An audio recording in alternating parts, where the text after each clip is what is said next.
All right, we're back another Saturday on the Watchdogs and our Black Media Network, and we got the president, CEO, and chairman of the board. Look at that, and he's muted. You're still muted. All right. Okay, I'm good morning, good morning, good morning. I didn't even realize I was muted. I was over there talking to the producer. Well, we'll Who, let Katie be the judge of that. You like that, didn't you, Katie? that's a good one. Let Katie be I the like judge of that. it. I like it. we got we got So, uh, we got the Honorable Katie Brewington, excuse me, here, and Katie, we understand that you are a sitting judge, and let's start off with the easy question. Tell us about you. I hope it's easy at least. I mean, I think it's easy. I should know about myself, right? So I come from the great state of South Dakota. I am not Savannah born. Hmm. But I think that I should have been here all along. My husband and I moved here in 2012, and we are homeowners here now. We're business owners here. We absolutely love Chatham County, and we opened up a law firm in 2012, the Brewington Law Firm.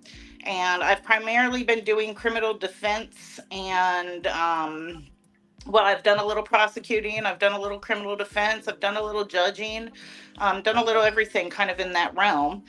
So, um, I also, before law school, was a probation officer. Hmm. So that's just kind of a little bit of a background of my experience and me coming to the town here. How cool! How cool! Now, South Dakota. And if I'm going too far, let me know. Um, do you have any ties to the Native community, or just kind of just where I was born and raised? So it's just where I was born. I was Gotcha. actually raised in Pennsylvania. I've lived in Gotcha. 5 different states. I'm running from the law, is what I tell people. Um, so if you can't beat them, join them, you know? Yeah. Hey. So, Katie, you're running for. Tell us what you're running for. I'm not. I hate the term. What are you being? What you're a candidate for? What position? And what is that position about? I mean, we hear somebody. We have like 100 people running for judge, and we're like, okay, what does that mean? And what do they do? And who's doing what? Absolutely. There's a lot of judges in this town. We have municipal judges, recorder, state, superior. I'm running for magistrate court. And magistrate court is often called the people's court. And it's because you don't have to have an attorney to come through magistrate court. Primarily on the civil side, they do landlord tenant, so dispossessory hearings, and then small claims up to $15,000. And then on the criminal side is where they do pre warrant hearings, where people apply to have other people arrested for certain things. Or they do good behavior bonds, which are what I always tell my clients are if you see somebody in the streets act like an adult, it's not a no contact order. It's a order to make sure that people are behaving adequately if they see each other type of thing. So that's what magistrate court does. There's garnishments, there's auto abandonments, there's a little bit of those things, but primarily the four things I said is what they do. okay, awesome. Um, so did you tell us why you're running for judge? Why I'm running for judge is because I have been a judge now for about close to a year and a half. And I think that I'm doing a good job. And I think that I have really good experience from being a probation officer up to being a judge. And that it's kind of the natural progression to serve my community. I've been serving my community in so many different ways.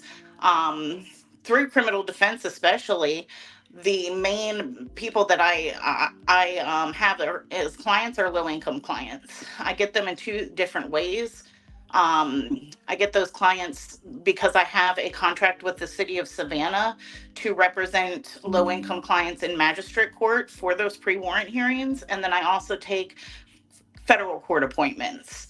So, between being a probation officer and then the criminal defense and being a prosecutor and now a judge, I think that becoming a full time judge is the natural progression of taking my experience and using it to serve others. Cool, y'all. So I'm downtown with a homeless ministry, The beautiful thing about it is they have the homeless folks come in First African and they minister. So that's what you all are hearing. So I'll mute when I'm not talking because I'm now just getting started. But That'd be a good idea. yeah, because and I love it. Resurrection Ministries of Christ, they do a beautiful job. But Katie, why would you jump into that? I mean, not that being an attorney is an easy job, but you pretty much can guide your own path. Why jump into that space of being a judge when now you have to adjust and do some things a little different? Why jump into that space?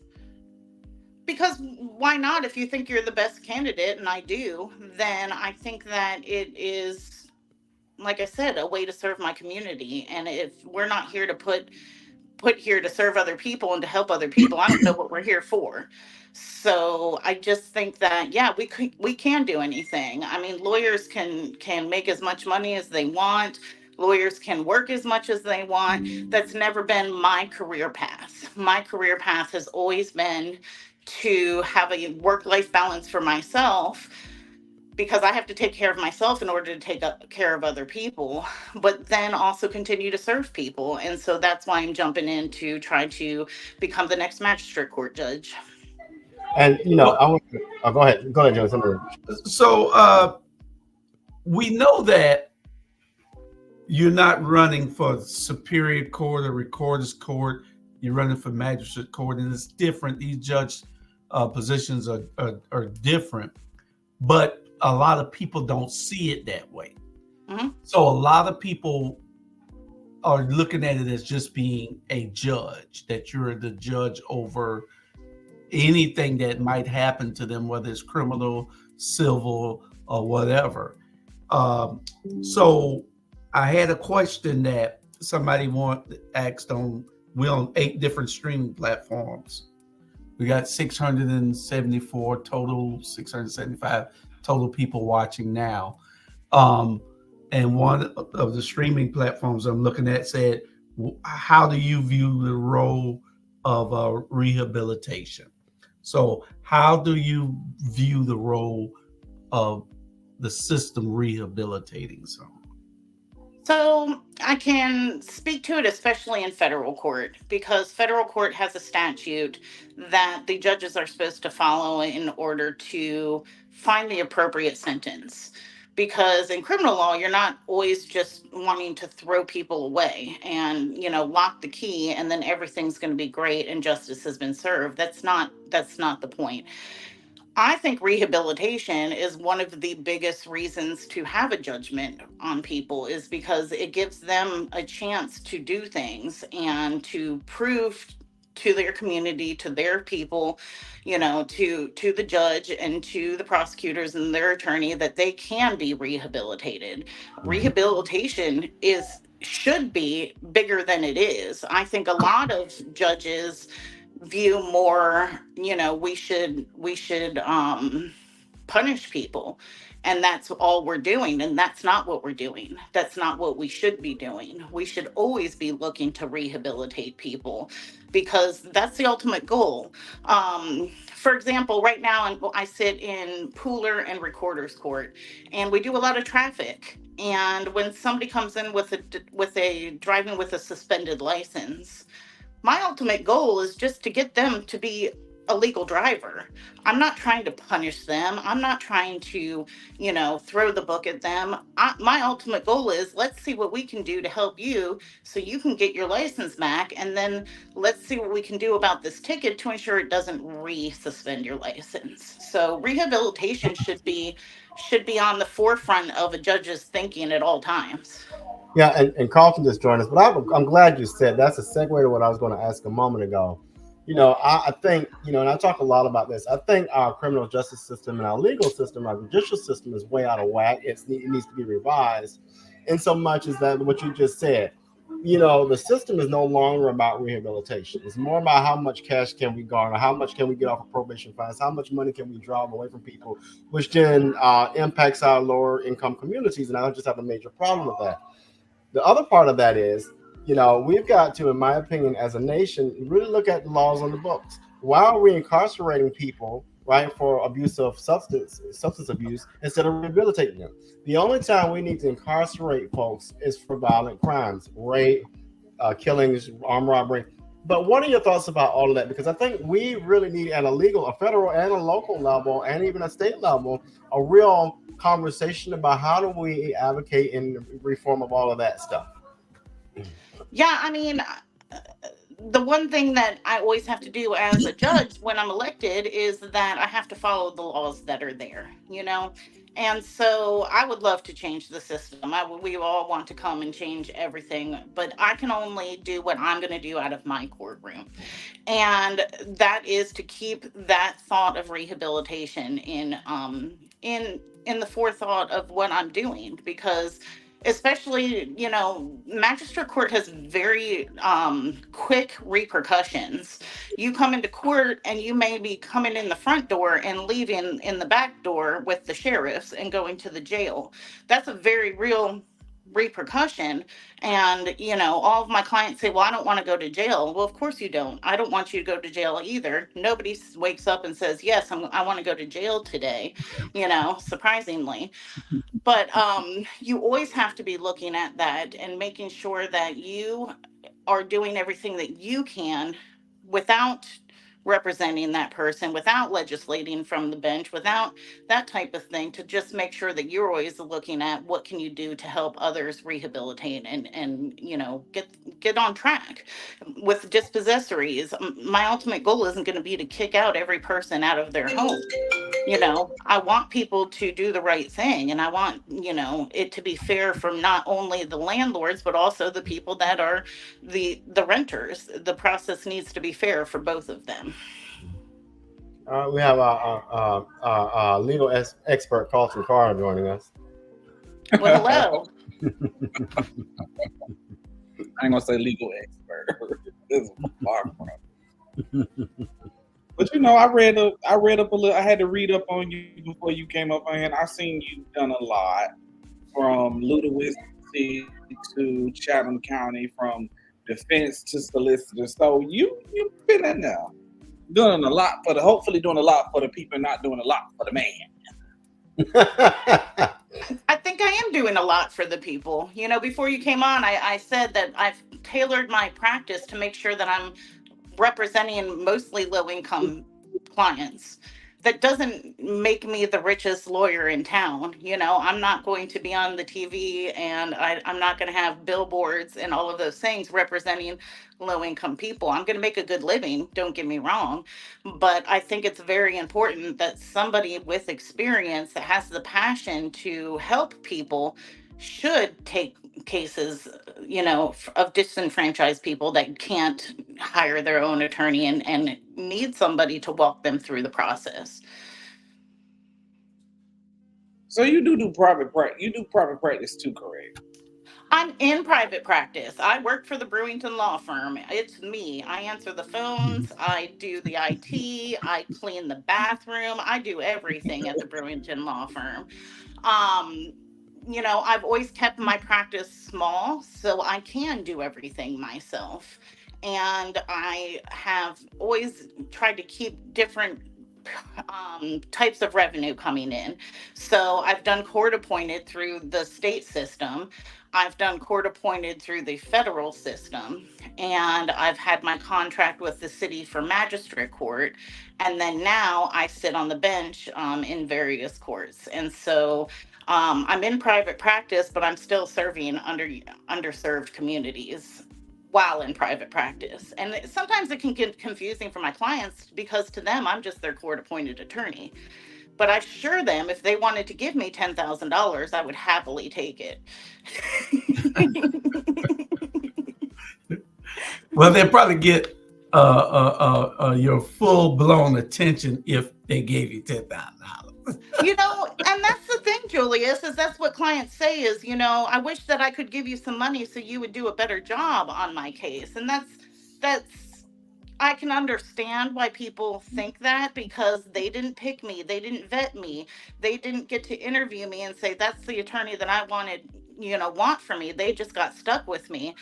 But I think that there are very good attorneys that are court appointed attorneys. There are very bad attorneys that are court appointed attorneys. There's good and bad retained attorneys. And so I work, if somebody gives me $10,000 or I'm getting paid X amount of money per hour through the system, I'm going to work just as hard for both of those people because that's what they deserve. So you think that what's your take on, is the system fair to all people, regardless of, is justice really blind? Does No, the scales even? Give no. us your take on it. No, 100% not. The four of us on this show right now, we all go driving in the same car down my street in the state streets with tinted windows and rims, and I'm gonna drive perfectly fine and get and be gone. And there's likely that one of the three of you is gonna get pulled over because you have a tail light out or because some crazy, crazy infraction that is seen. I don't worry about that.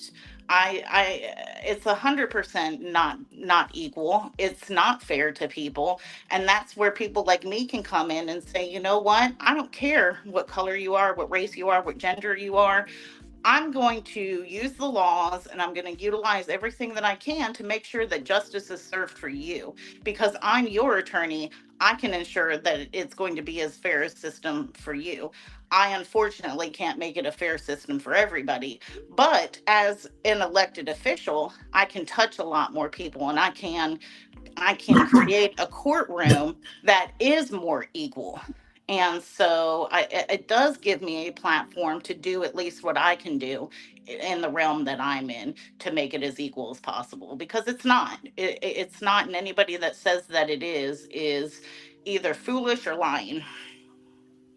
Okay. So this will be your first term as magistrate court judge, correct? Yes. It'll be my first time in that court, yes. I've sat in Bryan State Court, I've sat in Pooler Court, and I've sat a lot in Recorder's Court. So I've done traffic tickets, misdemeanors, felony and misdemeanor preliminary hearings, first appearances, those types of cases.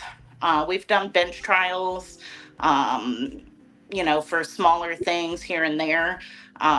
So the thing is that the rules and regulations that I'm using in the courtrooms that I'm in now are going to be similar to the ones that I can use in magistrate court.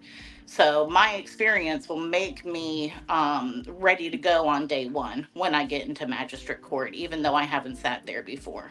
Plus, I have a plan. I mean, if I do get elected on May 21st, I don't have to shut my practice down till December 31st. And that gives me several months to mentor with the judges that are there. The judge that I'm hoping to take his seat is one of the biggest mentor judges in all of the state. If I would be crazy not to take the time between now and January to pick his brain and learn everything I can from him. Okay. I'm glad to hear that. I'm glad to hear that, Kate. I think all of us, we get excited about entering these new spaces and don't take the time to really garner some wisdom from people. So that's good to hear. I'm never afraid to say that I'm not the smartest person in the room. That's a lot of times people have robitis and they think because they put a black robe on, they're automatically the smartest person in the room. And I'm never going to be that person. I always know that there's people that maybe not even necessarily smarter, but see something that I don't see. The more eyes that we get on something, the more accurate we're going to become in the end, because the law is gray a lot of times. And so it is a judgment call. So if I'm not 100% sure in my judgment, I have no problem going and speaking to people that I trust. And I am lucky enough to have several people that are very, very good attorneys and very good judges that I can look to and ask questions of. Mm-hmm, mm-hmm. And in return, they do the same with me. My phone rings weekly, mostly for federal court, for people saying, "Hey, what do you think about this? Can we talk about this fact scenario? Have you looked at this law lately? Did you see this new case coming down?" I guess we're just all big nerds, but we really, the more that we can corroborate, the better that we're always going to end up being in the end. I always found it interesting that, and I've been doing this political thing I've always been apolitical, but I've been doing this political advocacy and political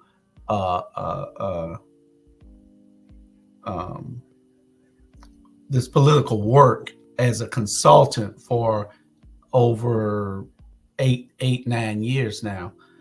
And I always saw when it came to judges, because being a member of certain parties that I was affiliated with, we would recruit people to run for office also.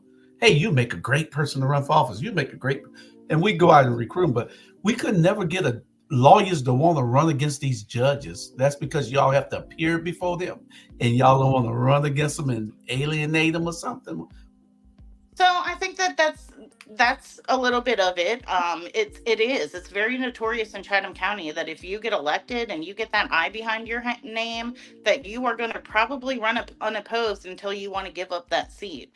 And we also have a lot of judges that probably should have given up their seat a while ago, but they just don't want to give up the power. And that's a problem. I'm not going into this job because I want power. That's the wrong reason to get into this job. So, I mean, I think that it's a little bit of other attorneys are afraid to run against, because we do have to be within those courtrooms, and we do have to sit there. Right now, the person I'm running against, she sits on the bench sometimes in magistrate court, and we have to tell the clients and everybody in the room that, hey, there is a potential conflict. We're running against each other.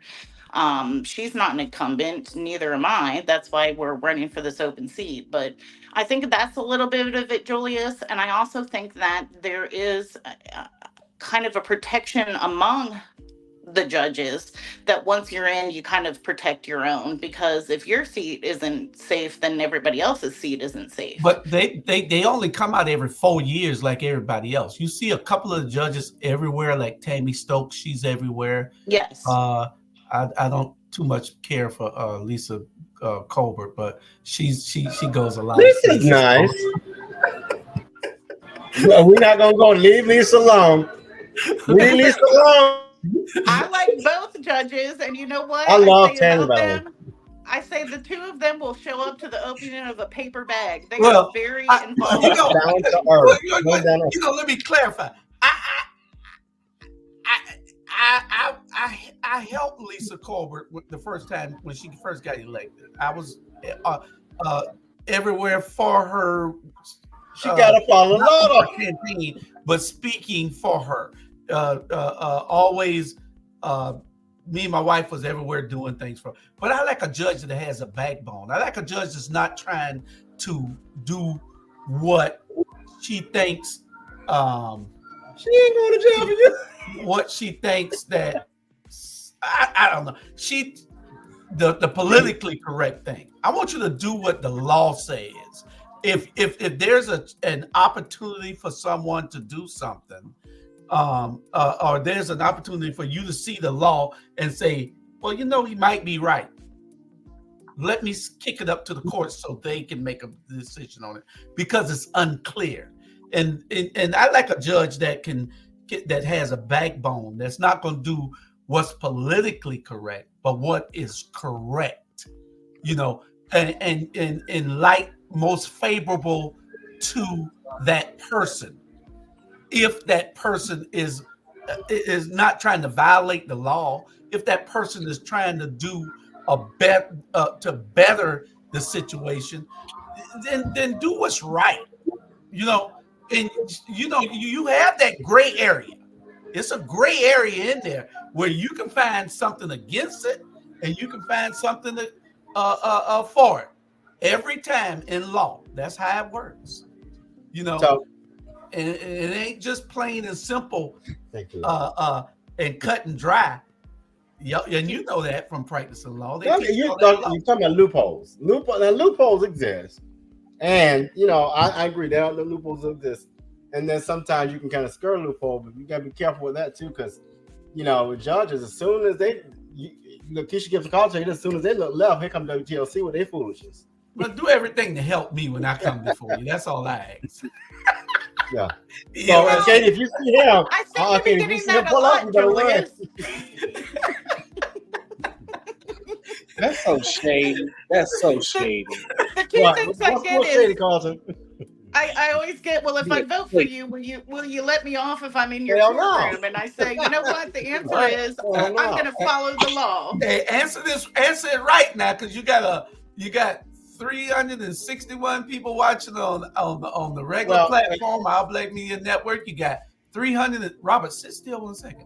You got I'm 360 people watching on my page, and you got 109 people watching on YouTube. So I got a million. So. there's 829 people watching right now that's going to tell their friends all about Katie Brewington. So we're going to go to a quick commercial. I'll play it, Robert. And we're going to go to a quick commercial and come right back and then let you. We got a couple of more questions for you because we got a couple of hardball questions for you coming up. So don't get scared. Oh, I'm ready. Let's go. All right. Hi, I'm Katie Brewington, and I'm running for Magistrate Court Judge. Magistrate Court is often called the People's Court because people represent themselves or are pro se litigants. Magistrate Court handles civil claims up to $15,000, dispossessory proceedings, pre-warrant applications, and good behavior bonds. I'm a great candidate for judge because I have the experience, compassion, and drive to get the job done. I have been a probation officer, a criminal defense attorney, a solicitor, and a municipal court judge, and I will take all of that experience to get the job done. So remember, vote Katie Brewington, May 21st from Transformative. That's what Sonya Jackson is. Creative. That's what Sonya Jackson is. Compassionate. That's what Sonya Jackson is. Leadership. That's what Sonya Jackson demonstrates. Dedicated. That's what Sonya Jackson is. In Chatham County, there's never been a tax commissioner like Sonya Jackson. She has made the office more accessible, more consistent, more convenient, and more service-friendly. Let's keep Sonya Jackson while she takes the tax commissioner's office to new heights. On May 21st, cast your vote for a great public servant. Vote Sonya Jackson for tax commissioner.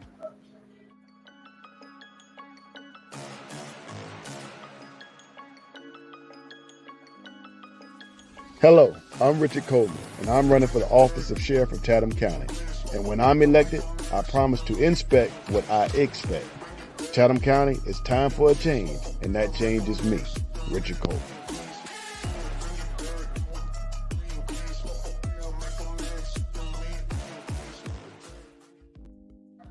All right. So y'all, Sonya gonna get you for that picture at the end. Well, she right there with that little SWV look.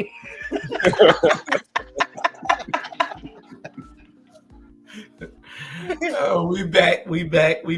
We here with Judge Katie Brewington. She's a sitting judge in Pooler, Georgia, and then she's running now for the Chatham County seat of Magistrate Court in Chatham County. So, Judge, we appreciate you coming out. Absolutely. And we ever get a ticket in Pooler, we just hope that we go in front of you. Yeah, now I know I can speed. I can speed in Pooler. Well, I don't see any of y'all speeding, so it shouldn't be a problem now. Don't never pull my record. Never. Okay, so tell us, how do you, one of the other questions was, how do you handle cases involving sensitive topics such as race, gender, and religion? So I think that every case can have a sensitive topic. I mean, race, religion, gender is going to come into almost every case. So I think that you just handle it the way you're going to handle everything. You make sure the process is fair. You make sure that people are getting equal justice. And you do everything that you can in your courtroom to ensure that everybody's rights are being, not being violated. Everybody's following the law, and that everybody's getting a fair shake of it is a good way to say it. All right. Okay. Well, Call No, I back. got a question. We got another candidate, by the way, y'all. Y'all need. I know y'all excited. This is why I tell y'all let's do an hour per candidate. No, Jay don't come on to 12:45. Oh, excuse me. Oh, well, Jennifer Lewis made this statement the other day. Well, in an interview she was doing, she was like, "The greatest leaders surround themselves with generals." And if you had to say you had to, do you have a group of people or a team that if you feel like you need to consult outside of what you actually know to get a broader spectrum, do you have those people to consult with? 100%. I think I had that before I started this campaign, and I definitely have it now. One of the people that I respect the most in my life, and I should, is my husband, Anthony. We've been together for 15 years. He's the one that I look to he's one of the smartest people that I know.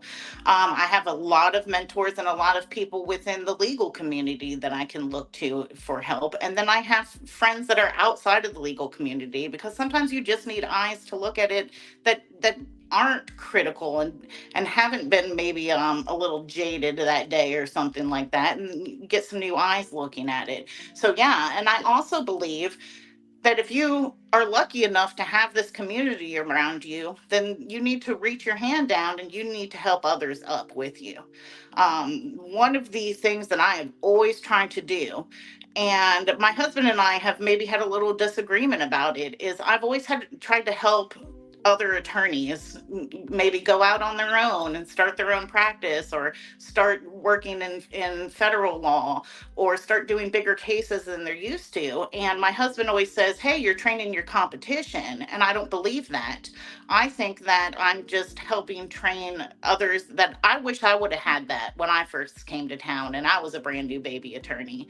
And I didn't. And I had to figure everything out on my own. So not only do I believe in having that community around me, I believe in reaching my hand down and bringing up people along with me. Because the better that we all are together, the better the system is going to run.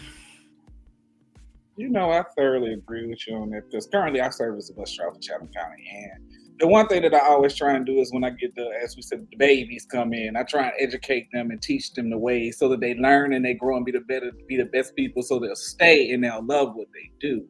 Yes. So the fact that you sit there and you go out and you mentor these baby lawyers or these other people out here around you to make them better people so that they'll be better people throughout their career is absolutely amazing. Well, thank you. Okay. Now we know you. Do you have aspirations one day to sit on the Georgia Supreme Court or the U.S. Supreme Court? Everybody asks me that, Julius. They say, are you just going to use this as a jump off? Because magistrate court isn't the sexiest court. Half the time people don't even know where it is or what we do there. But no, I think that if I had the chance to move up, I would have to seriously think about it, because I think that magistrate court is very important. I think that it's doing very important work. And I believe in when you do something, you should try to be the best at it. So just like I said, the judge that's leaving, Judge Barker, how he goes around the state and he mentors other judges and he helps write statutes and he helps write policy. I would like to become that for magistrate court as well, because somebody's got to do it, and so why not it be me? Do you have a compelling story that you like to tell about sitting on the bench and what made you want to be a lawyer, and what made anything that ever wanted to just throw you away from the practice or really pull you in? We got about 10 minutes left, about 8 minutes left before we bring on our next person. Do you have one of those stories? I think those stories, it's funny because I feel like I'm on a roller coaster on a daily basis, because I wake up and I love my job, and by 10 o'clock I hate my job, and then by 1 o'clock I love my job again, because I'm touching a lot of different things throughout the day. And so I might talk to a client who's very appreciative one moment, and then I have to talk to a U.S. attorney who's arrogant and thinks they know everything the next. A compelling story, I can tell you about a lot of people that I think that I really helped. I helped in their life. And, I'll start with this. So when I was a probation officer, I was young. I was in my 20s, and I thought I knew everything, and I had a little bit of power with a badge and could arrest people. And people would say, "Oh, you follow the rules and you're strict and things like that." And I said, "Yeah, because I'm doing that in order to help you. Because if you can be successful in this, then you will rehabilitate and you'll be able to move on with your life and not have this hanging over you."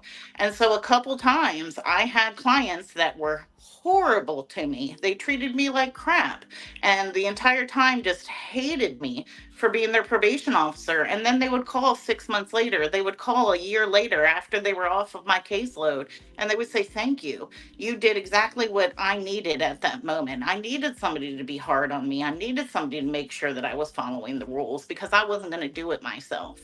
And so I think that's what led me to law school. When I went to law school, I was not going to practice criminal law. That was not ever the dream. I went to law school because I was smart and I took the LSAT and I was accepted to schools, and I said, "Hey, why not?" I don't know that I necessarily had this great burning passion, and that's what everybody wants to hear, but I don't think I did. I think I did it because I could. And then when I got out and I started helping clients and I started seeing that I could help somebody, and I could help them rehabilitate, or I could mitigate their circumstances, or I could walk them through. I've represented a murderer in federal court. It was very obvious that he had done what he had been accused of doing, and we went to jury trial. And but I was still able to make sure that he understood the process. He had somebody standing in his corner. He had somebody to fight to make sure his rights were not violated. Because I was explaining to a police officer the other day. They said, "Oh, you're just sleazy as defense attorney, and you're trying to find loopholes and get people off." I said, "No, I'm policing the police. I'm making sure you're following the rules so everybody else rights are not violated, because otherwise we would have complete chaos." A specific story. I have a client right now. It breaks my heart. He's going to probably end up doing about 5 to 6 years in federal prison for being a felon with a firearm. And why it breaks my heart is because he was just sleeping in a car at 4:30 in the morning in the wrong neighborhood, and the officers saw a young black man in a car and decided to stop and talk to him. And he got scared, and he woke up, and he saw he was surrounded by police, and he was scared out of his mind, and he got out of the car, and he was sitting on a gun. We did a suppression hearing. I believe that they didn't have the right to go and talk to him. I think that sleeping while black should not be a crime. And I had some law. I'm saying that, I had law to back up that they should not have been able to come and talk to him and stop him and knock on the window and open his door. Judge saw it differently. And so I had to go into the jail the other day and tell him, "I'm sorry that we lost, and we don't have any more defenses, and you're probably going to need to plead to this. And you have 2 armed robberies by intimidation on your background, and you're going to do a severe amount of time in prison." And this kid's 25 years old, and what he did to start with was he fell asleep in his car, and he was the wrong race and the wrong gender in the wrong area. So, I don't think I ever had the burning passion to begin with, but I think now that I see injustices and I see that the system isn't fair for people, or I see dirty cops and things like that, or I see, other people doing things that they're not supposed to be doing, it gives me the burning passion to do this job. So I think that I kind of learned, I became passionate through working in these positions and through meeting different people and through dealing with very, very hard cases and sometimes hard clients. But hard clients don't mean that you don't represent them the best that you can. So I think that may have answered your question. It did. It did. Carlton, you got any other questions? Yeah, but I can't. I don't know how to phrase. I guess I don't know how to phrase my question. This sitting on the top, but I'm But a she hard got time how to phrase it. she got about 3 minutes left. So if you got one, go ahead, and then before she gives her closing. Um, You know, I can think that a lot of people that I know that whole aspect, and the fact that you went above. I ain't gonna necessarily got a question. I'm just make a statement, but the fact that you went as hard as you did for him makes the difference. Because the one thing that I know is usually when you're a public defender, most public defenders have a heavy caseload. So they have more versus a paid lawyer, heavy case versus a paid lawyer. You have a heavy caseload, so you have multiple people you have to deal with. Whether it's a paid attorney only has maybe 1 to 2, so they get to allocate a lot of time. So currently, do you have a high caseload being dealing with that, or is it more so that you get more one-on-one time with your clients? No, I definitely have a very good balance right now because I probably have about 7 clients in federal court, and they are anywhere from a supervised release violation to I have a jury trial next week or the week after. It'll be my 4th federal jury trial. There's a lot of attorneys that go 30 years and never have a federal jury trial, and I'm about to have my 4th. Um, so that made me lose my track of thought for a second. Oh yeah, and the other thing is magistrate court. I probably have maybe 10 to 20 cases at all times, but those are just pre-warrant hearings. I can talk to my clients, I can give them the information they need. I go and I fight out at the preliminary hearing. But I have a small caseload of people that I can take the time to make sure that I'm making sure that they're understanding the process, and I'm making sure that it's an equal process for them, and I'm ensuring that they get the best outcome that they can for their case. okay, okay. Well, before you go, we have one question for you that popped up also. Do you promise to manage your courtroom with fairness, efficiency, and respect? I mean, what do y'all 100%. think? 100%. Well, they got to ask the question, Robert. That's the Um, easiest question. Yes. No, she doesn't. No, there you go. well, the thing is, they're going to hold her accountable for how she answers it. So because if they go and they monitor and people see and they go and they say, oh, she treated some people like dirt. One of the fairest people I have ever seen in a courtroom. This guy up in Connecticut, the old man that gives people breaks. He has his own YouTube. I think they just put him on YouTube, but he gives people a break. This guy, I've never seen nothing like it in a courtroom. He's about 90 years old, but he has compassion, and everybody should have some form of compassion, and that's my biggest thing with anybody. Joe Huffman is one of those people that I just admire from being a judge and being a lawyer, because he shows you that he cares and he's trying to find a solution to help everybody by being fair to the citizens and being fair to that person that's up on in front of him. So I think I sat and I watched him a couple of times, and I saw where he has shown that that's the type of judge people need right there. Yeah. I would I say really respect Judge Huffman too. And the one thing that I can say about Huffman and I is that we both came from a very similar background where we did not grow up with a bunch of money. We did not grow up with silver spoons in our hand. We've worked for everything that we have. My husband and I are both the first people to go to college and go on to get higher degrees in our families. We are the first homeowners in our families. We are the first business owners in our families.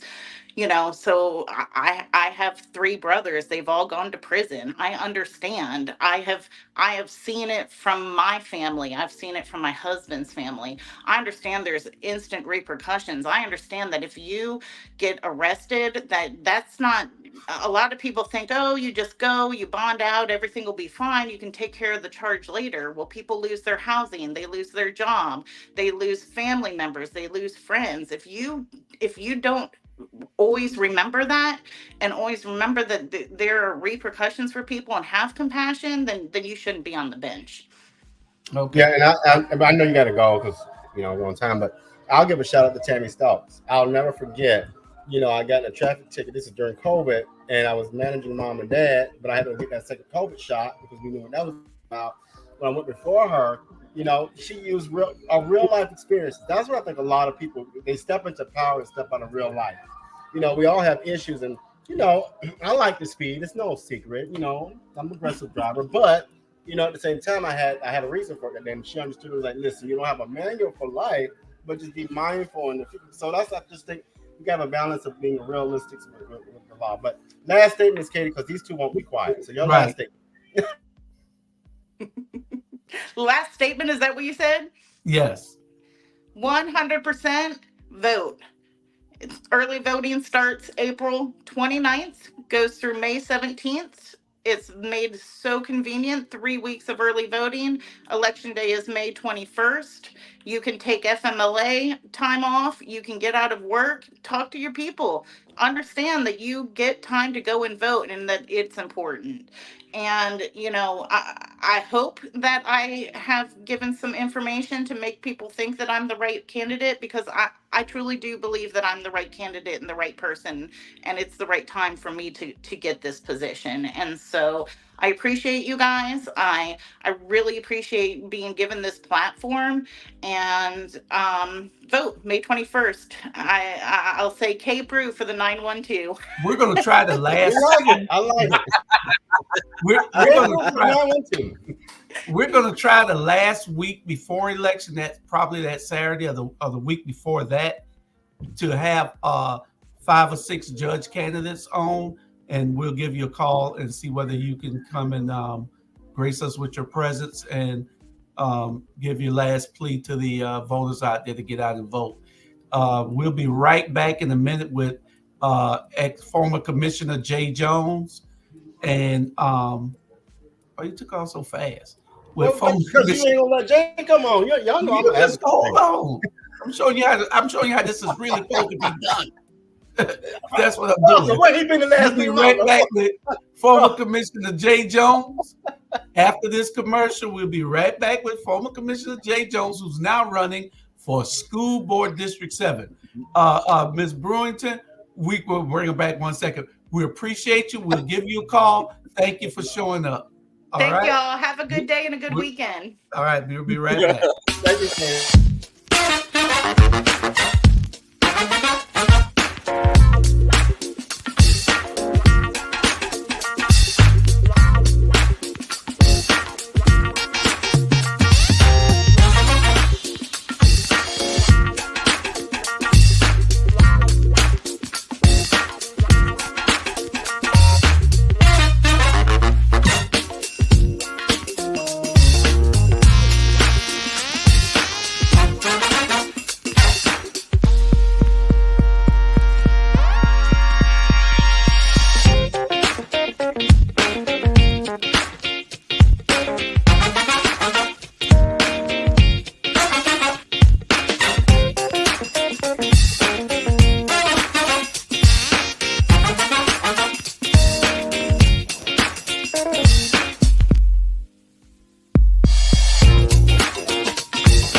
Now look at that. He rushing to get you back, and then he ain't even here. We sorry, Jay. We ran about 5 or 6 minutes over because Robert wanted to tell that little story on the end. Ain't nothing new. You know how Robert do. Yeah. So we welcome you to the show. We appreciate you with gracing us with your presence, your time, and energy. We know you need to be out there on that campaign trail, knocking on doors and shaking hands and kissing babies, but you're going to give us about 45 minutes of your time, and we appreciate it. No problem. Thank you.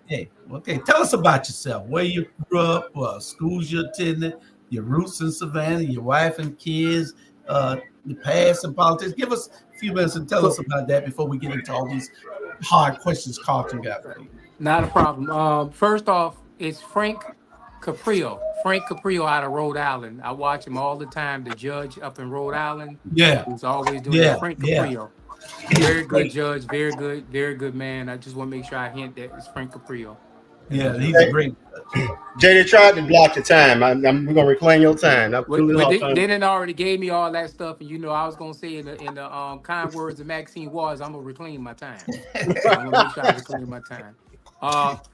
For those who don't know who I am James J. Jones. As Julius Hall alluded to, I am a former county commissioner here in Chatham County. I graduated from Alfred Eli Beach High School class of '93. I also attended Windsor Forest High School for 3 years, so I'm a dual school resident.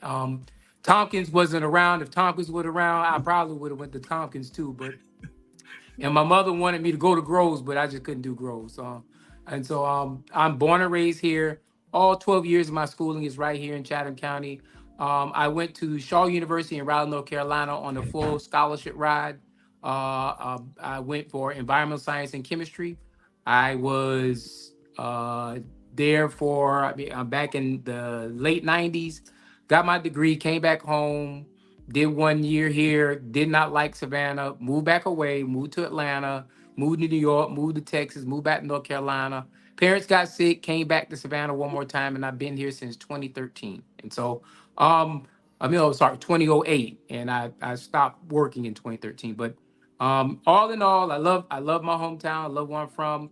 I've seen it grow. Some things I like, some things I don't like. But these are part of politics. If you didn't know in the game, I've been in the political game going on 10, 15 years. That's how I know you, Robert. That's how I know you, Julius, from being in the political structure.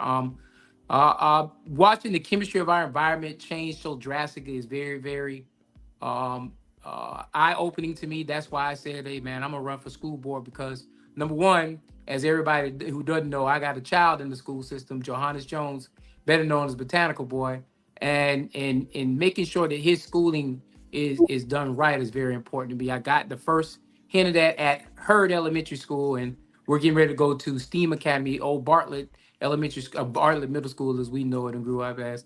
And so my thing is, as we matriculate in the school system, it's to a point where, as a parent, it's like a full-time job trying to keep up with the school system, trying to make sure that your child gets the right education, trying to make sure they got the right resources and everything like that. So I said, you know what, I'm a politician.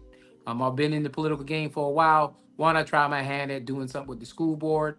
If for those who don't know, the school board budget is approved by the county commission. So I've been looking at the school board budget since I was a county commission, because in all, 51% of all our taxation that comes out throughout the county goes toward the school board. So it's not a budget I'm not familiar with. The only thing difference is, rather than approve it, I'll be writing it. And so that'll be my candid conversation, is, I guess, alluding to your questions.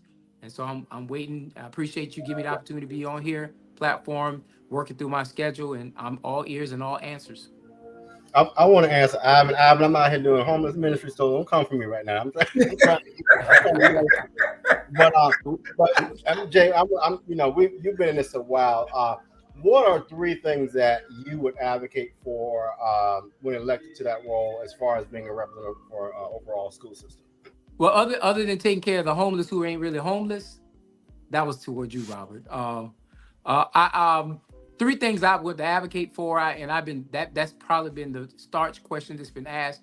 Number one, I live in West Chatham now, so it's different from where I came up and grew up, where we got all the resources in Savannah, Georgia. All we had to do was whisper it, and Savannah government or Savannah Chatham County Public School System would do that.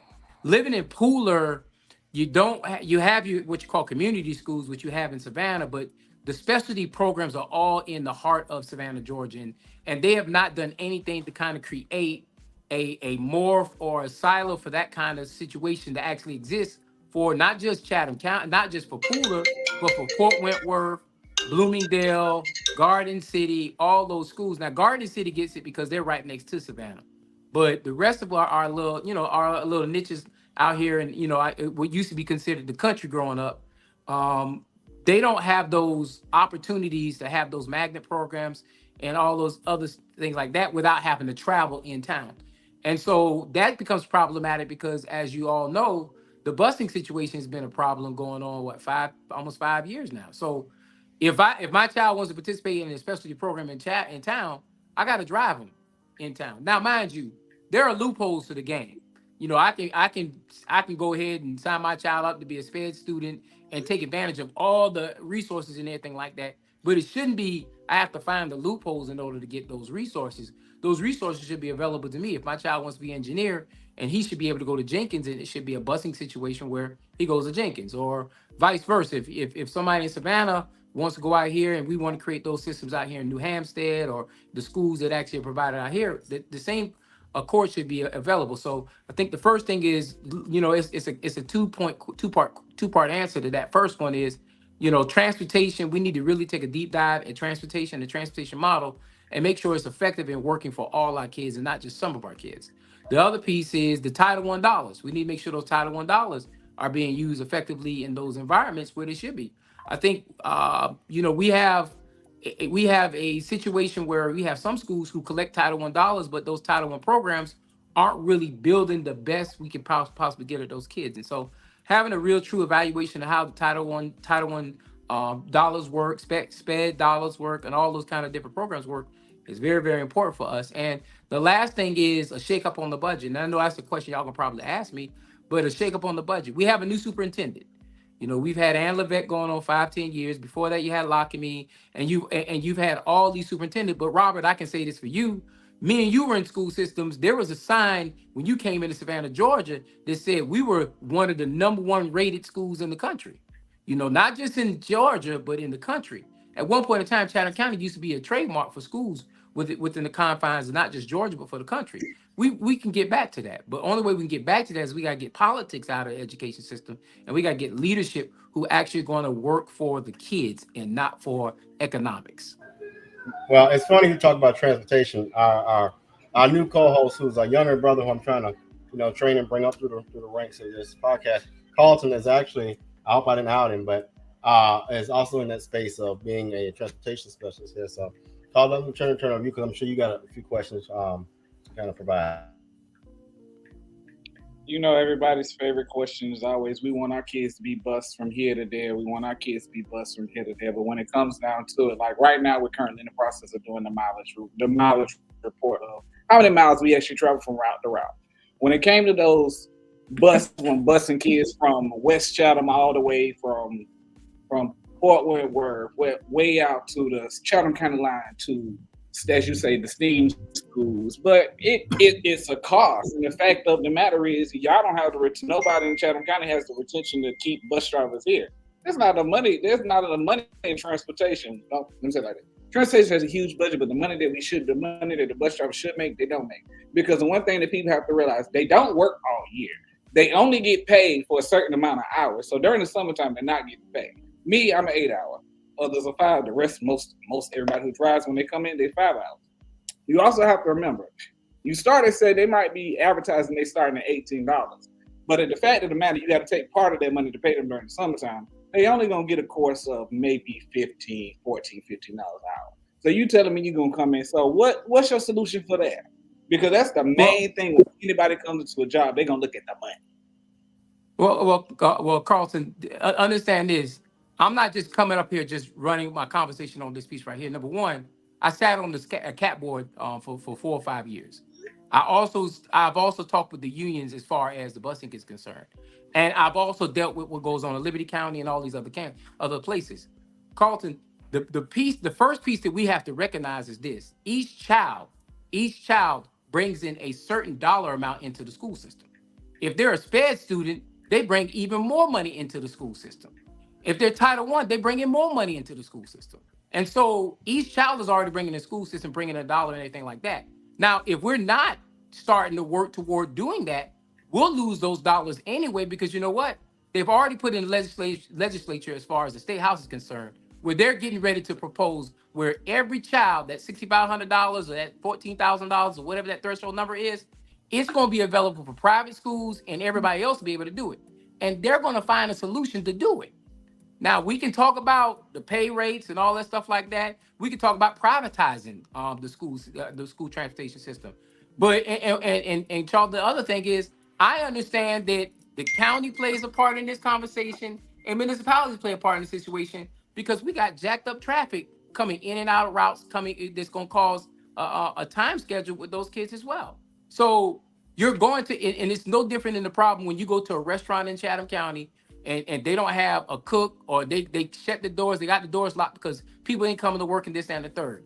It's all about how you treat your employees. The one thing I can tell you about, and I'm just using Chick-fil-A as an example. One thing about tell you about Chick-fil-A always got a line.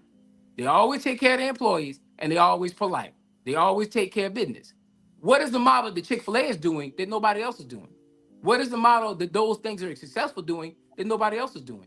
And my thing is, and I'll be honest with you, two-way Bull Street makes a lot of money downtown. It's a lot of money tied up downtown to make these decisions. It is not my decision as a school board member. It's my decision to legislate to make sure that we're taking care of every child. And so I would make sure that we hire the best and the brightest people that we can to make sure they take care of these situations. Because my thing is not fair for my child to pay that $1 and then he has to be stuck at going to his homeschool if I can't provide transportation in town. And it's the Savannah Chatham County public school system, not just the Savannah school system. And we have to get past that point, and they have to take care of these kids in West Chatham. That's correct. I don't want to get off subject, but I like your analogy just now. I've never seen a fight at Chick-fil-A. Never. Because if you go in there with a problem, they solve it for you. You go into Waffle House or Burger King or Crystal's or McDonald's, they want to fight you. You go to Popeyes, you're gonna wait forever. The Popeyes down the street from me, they always got the front door locked. They always got locked. And then, well, baby, we ain't got nobody to work today. Yeah. I mean, it's all about conditions of how you treat your employees. And I think, if it's an issue there, Liberty County, I'll tell you straight up, Liberty County don't have the problems we got. Liberty County, right up the street, don't have the problems. And they have, and watch this, it's more rural in Liberty County than it is in Chatham County. But they make sure every kid gets there, and they make sure every kid's have an opportunity to get on that bus. Yeah. Okay, well, we're going to get into our tough questions. Go ahead, Alton. What does the 7th district what schools does the 7th district encompass? New Hampstead High School, Elementary School, West Chatham, Pooler. We have summer kids that come from the schools that's out there in the 8th district. I can't think of it right now, but it's all your new development, all your new schools. Pooler Elementary, Godley Station Elementary. We have more elementary schools than anything else, brother. It's part of Garden City. But we don't have none of Garden City. Garden City is all of it's really that. Berwick and Southbridge, they would be considered Garden City if they wake up, but they're not. They're unincorporated Chatham County. Yeah, but for the county, it's all 7. Yes, sir. Yeah. It's all 7 district, all the way, even Highway 80. The west side, part of Highway 80 over there off of by Kerry Hayes, that's the 7th district. Yeah. But not the school. The school isn't, though. I don't know why. The school is the 8th district because it's over there off of Kessler. Because what they do with us in West Chatham is they put a Band-Aid on us. It's the same thing they did when me and Robert were in school. They did a Band-Aid for the South Side. And Carlton, when I went to school here, I went to 5 elementary schools. You know why? It was all based on attendance. So every year, because I lived on the South Side, we went to a different school. Every year I went to a different elementary school. And so it's all about population. And those, whatever population had, where we can group that 180 kids, that's the school we would go to. And that's how Savannah Chatham was back in the day. Mm-hmm. Did I answer your question, Carlton? It did. Mr. Carter, did I answer your question, brother? It did. Okay, first question. Well, third or fourth question, but what is your take on teaching sex education and the rights of the LGBTQ? I ain't like how y'all blend that. I ain't like how y'all blend that. That ain't a good blend, but go ahead. They are two different. They are two different conversations, but I'll go ahead and give latitude to both conversations. LGBTQ, conversation. Number one, it's a part of our society. It's a part of our community. We have to acknowledge the fact that it's a part of our society and part of our community. I don't have any acknowledgement against or for it. I just think that it's part of our society and part of our community, and we need to make sure that we're taking care of those youth. If it's a youth piece that you're asking about, or if it's educating people about how they are in our community. Because I mean, it's no different in my book. Talking about how we need to be inclusive about women, how we need to be inclusive about ethnic groups. Is just a part of our society, and so when we separate it, you put blinders, you put highlights on it. And my thing is, I don't think you should put highlights on it. I think they're human beings just like everybody else. We should treat any class or whether you're part of the same. When it comes to sex education was in school when I was in school. So I don't have an issue with sex education still being in school. I don't think that you put a highlight or a high mark on sex education, because sex education now is different than when it was when I was in school. I mean, kids get the YouTube pornography is free now. I mean, you can go on pornography for free now if you don't have any filters. So sex education is viewed a lot different. So I just don't think that that's at my level that I should be stressed about, whether we should be talking about sex education or we should be talking about that issue. I think that's something that the school system needs to do surveys, evaluations, and making sure when we teach it, we're incorporating it to the point where we're not analog and it's digital, as far as kids seeing the digital and we're trying to push it out as analog, because I think that this day and age, it's a lot different when it comes to sex education than when I actually saw it when I was growing up. So those are my two opinions in those two conversations. And I try to keep them separate because I think what Robert said, I agree. You don't want to blend them because it kind of transcended that into a different kind of morph conversation. So Carlton, Robert, one of the you topics got a whole list now. I'm saying I'm gonna go. I don't know if I can't remember right now because I don't know what I did with the list at the moment. But we'll go off cuss, brother. One of the topics of conversation when I attended a lot of these school board meetings recently is the banning of books, because these parents come up to the parents find out these kids are reading certain books and they have certain words in it that they don't like. Because I remember one lady, she was in my ear. I know I can't say on air what the lady said to me in my ear because she was whispering and spitting in my ear about it. But just know it's kind of vulgar. But they was very upset that that the schools had these books in there, and they felt like the libraries of the school board should have vetted these books before they got in there. And I was like, so what's your take on this? Do you feel like they should have to individually read every book that goes into these school libraries before they go in there? Mr. Carter, I'm going to ask you a question. You ready? Go ahead. If you want to read something and someone tell you can't read it, but you really want to read it, what you going to do? I'm going to find a way to do it. You're going to find a way to do it. So when it comes to, I know you're asking me the question. I'm just putting the analogy back at you, brother. When it comes to books, man, you're not going to. First off, there's two different kind of conversations related to the book bans. Number one, I learned a long time ago. Julius knows what I'm getting ready to go. I learned time ago. You want to keep somebody from somebody, put it in the book. And what's happening now is, guess what, Mr. Carter, we starting to read, and because we starting to read. Now they want to make sure those books aren't available no more. When you're talking about books that's related to understanding slavery or understanding your narrative or understanding your history, especially as an African American, understanding your history, those are books that are being put on the list as well. Because you know why? They don't want history. And watch this. It ain't just about me and you and blacks learning the history. It's about their own kids learning the history of where they came from, because the best way to keep a person ignorant is not to give them the evidence that history actually existed. And so most history we got, the best history we got, is what's written in the book. Now, mind you, I don't understand a lot of books that I saw were banned. I don't understand why they were banned, because there were books that they wrote. And when I say they wrote the history the way they wanted to perceive it, or history should have been perceived. And now, because we're reading it and we say, okay, let's do our research. It's eye-opening. When I came up in school, when I had to write a paper, I had to get an encyclopedia. I had to read a book. We didn't have the internet. Kids right now is at the fingertips. There is nothing hidden no more. It's the same conversation about sex education, same conversation about books. You can get an Audible and you ain't even got to read no more. You can let the phone read to you now.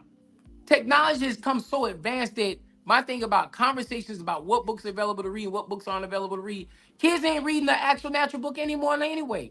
My son got an iPad, a cell phone, a computer. He got all the technology in the world. He ain't picking up no book. He picking up a book because the teacher telling him to pick up a book.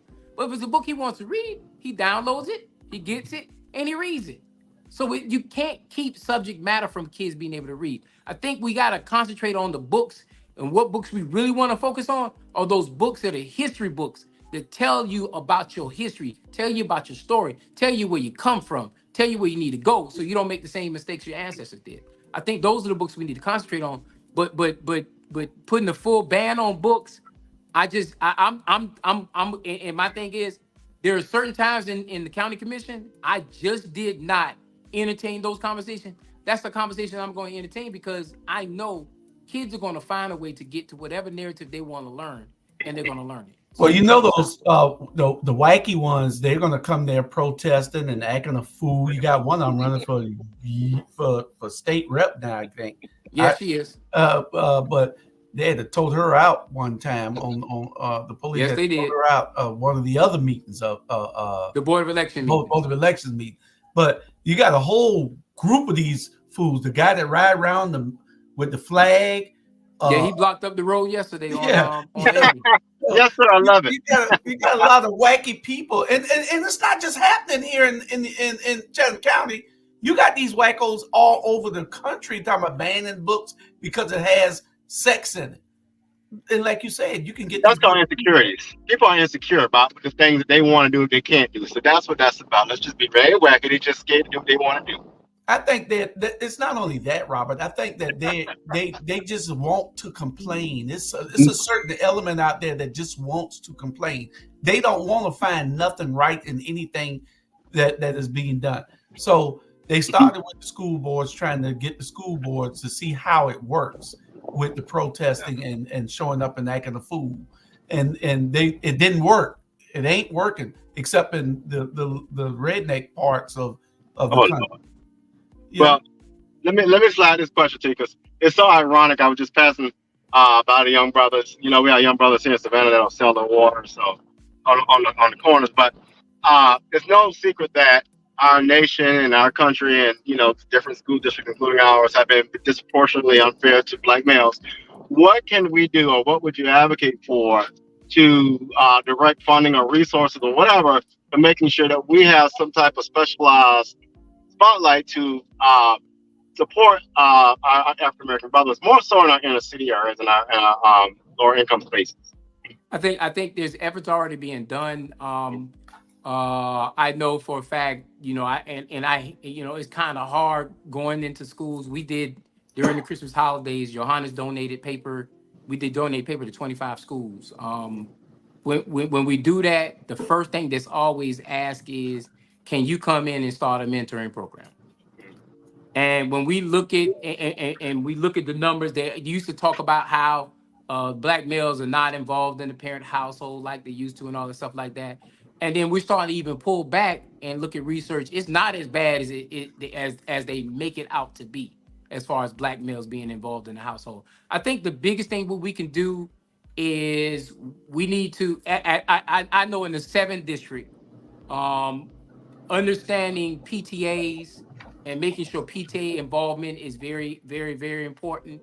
Learning what the parents are going through with their kids is very, very important. I think you can see it, Robert, and I'll call it for what it is. You go to the Islands PTA. Islands PTA is probably one of the most well-organized PTAs in Chatham County. And what they do is they put their dollar with their voice. Then you go to the other side of town, you go to Hodge PTA, and I call them out because I've gone to these PTAs and I've gone to these schools as a mentor before, and you go to those urban schools, and parents are not involved. And right. So I think the first piece that we have to do, first caveat I have to do is we have to build our PTAs. We have to build our PTAs. And a lot of times, Robert, you know what? Us as elected leaders, We don't build our PTAs. You know why? Because when we build our PTAs, we actually building something that can hold us accountable. And we don't want to be held accountable. So therefore, we like the system broken and fragile the way it is.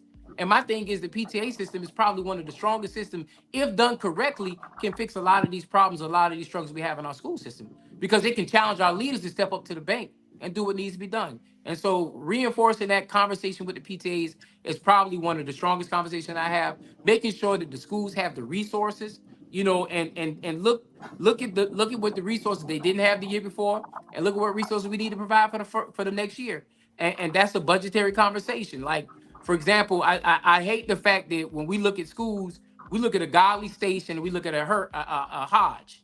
Godly Station is going to be in a business district that's going to have a lot of dollars that can actually filtrate into that school, versus Hodge won't have all that. But then you look at looking at the base of it, you also look at the core structure of what those communities look like. And those communities don't understand the need of creating a budget, the need of holding the teachers accountable, and what's up, and stuff like that. And then so those are the schools that need the resources like an extra counselor, or extra guidance counselor, or extra teachers, or sped teachers, or whatever kind of other support systems that actually work in those schools to actually make those schools better. So I think a true evaluation and making sure that each school, even though you want to try to give them the same dollar, but you got to make sure that each one of them is given the right resources to actually make those schools better. And that's, I think, what we need to focus at. And you're absolutely right about them PTAs. One of the best islands do got one of the best PTAs. Herd actually the best, has brother. The best. Like, and but when it comes down, and I also look at it as the fact that and you called it, and then you hit the nail on the head. The economics of the area. Those parents out there on the islands, a lot of those are one parent households, and they do very well. A lot of those kids don't ride the bus, surprisingly. A lot of their parents come pick them up, drop them off, so they have a more active role where they're free. Versus the parents at Hodge, they work all day, they have to work a lot more because they don't have the economic resources in the household to sit here and say, hey, one parent is going to work and we're going to lie and we're going to be on this PTA. So you are absolutely correct. The community involvement is the key to getting everything done, but it's hard to get people to see what they don't want to see, because the eye only sees what the mind is prepared to comprehend. I agree. Okay. Well, Robert, he done left off again now. No, I'm back. I had to check on y'all. Know I had to come check on Mama real quick. So I'm back. We had another question before we go to a commercial. Let me see. What's a good one for him? Well, I definitely want to ask this. As you said, we have a new superintendent, and it's important that while we don't give her a free pass to do what she wants, how do we kind of, support her in a way that is right for Chatham County students, but also advocate for things that, are best for our district, because we know that what was working in Texas or what when she was coming through as a student may not work well for Chatham County. So how do we balance that piece of making sure we be supportive, but also, demonstrate what has worked well and what is kind of good for our students here in Chatham? I think the first point I want to point out when it comes to that conversation, Robert, is the fact that we unanimously, all 9 board members unanimously voted to bring this lady in. Nobody voted no. They may have had a 1 quorum statement or whatever case may be, and I didn't look to see if anybody had statements. When I saw it was unanimous. So when we unanimously put somebody in play without any quorum, that means we're accepting whatever she's offering to us. In business, when you unanimously put somebody in play, you accept that person for at least 6 months to a year so we can see what their strategy is, their play is, whatever case may be. Now, mind you, it doesn't mean you fall on the sword on everything she puts out there. You still give her guidelines, you still give her support, you still give her those things that she needs to have. But we unanimously put this young lady in this office. And so that means we need to be putting as much support as possible with her. But watch this. I don't do this often, but what I found out, which kind of pushed me to run for public office, and especially for the school board, is we have the person who I'm running against, and I'm not gonna do this often, Mr. Carter. I don't do this often, but we have the person I'm running against. He was over the budget committee, the most important committee there is when it comes to school system, and he wasn't showing up to meetings. He wasn't even calling meetings. We wasn't even doing anything budgetary wise to actually make this thing happen. And so when you got school board members not even following through on what they need to do after you put somebody brand new in office, that's our problem right there in a nutshell. And my thing is, you also got to look at the fact, Robert, that the budget we approved this year will be her first budget because she was working on the former superintendent's budget all last year. So whatever budget she presents now is going to be her budget. And so we got to look and we got to pull down with good eyes to make sure that when she puts forward this budget, there's some changes that's going to be earmarked. And some things we should accept the first year. Some things we should say, hey, next year we'll put that in the budget next year. But I can tell you right now, the first thing I hope to get out of it is I'm going to explain to her. I say, look here, man, I want this budget because we know, we all know, those people who follow politics knows, the state of Georgia is going after public school dollars. They want to pull public school dollars and put it into private schools. They already take the best athletes and everything like that. Hence why your private schools are outperforming us when it comes to sports. You're already seeing that. You're already seeing that effort. Now they're going to start going after those kids for academics. Now they're going to start going after them kids with the Title I because they take that one kid who got that Title I and put him in a private school. They're not only going to get that $6,500, they're going to get that Title I dollar because that Title I dollar is separate from that money we're talking about. And so we have to make sure that we give her the right budget, we give her the right opportunity, and we have to become competitive to not just schools outside of Chatham County, but we have to become competitive with the private schools right here in Chatham County too. And that's the thing that I'm going to tell her. I'm saying, hey, what are we doing to make sure we're keeping the best and the brightest school kids in public school? And that has to be a strong conversation. And not a shameless plug. I'll tell you, you do the job. You have to hire the best executive director for engagement and outreach. So Denise, I applied for that job. So I just wanted to give that shameless plug. Next time. That was shameless. That was beyond shameless. That's real. That's real. Who is the current person who represents the 7th district? If you don't know. Well, Carter, there's something that we as politicians don't do, and Julius knows what I'm about to say. Me too. We never mention who we running against in any kind of public setting. Ever. Julius, who it is? No, you gotta go research. Now you know the research. And in this particular instance, if the person that you're trying to replace and that person wants to, if a constituent asks you, then you need to answer because we don't go out and say a person's name because that gives air to their name and other people's head. But it's Michael Johnson, and the candidate is never supposed to say it unless somebody asks him. But they just don't come out and say, I'm running against, I'm running against, that gives his name. I should always say I'm running against the candidate or I'm running it for the seat.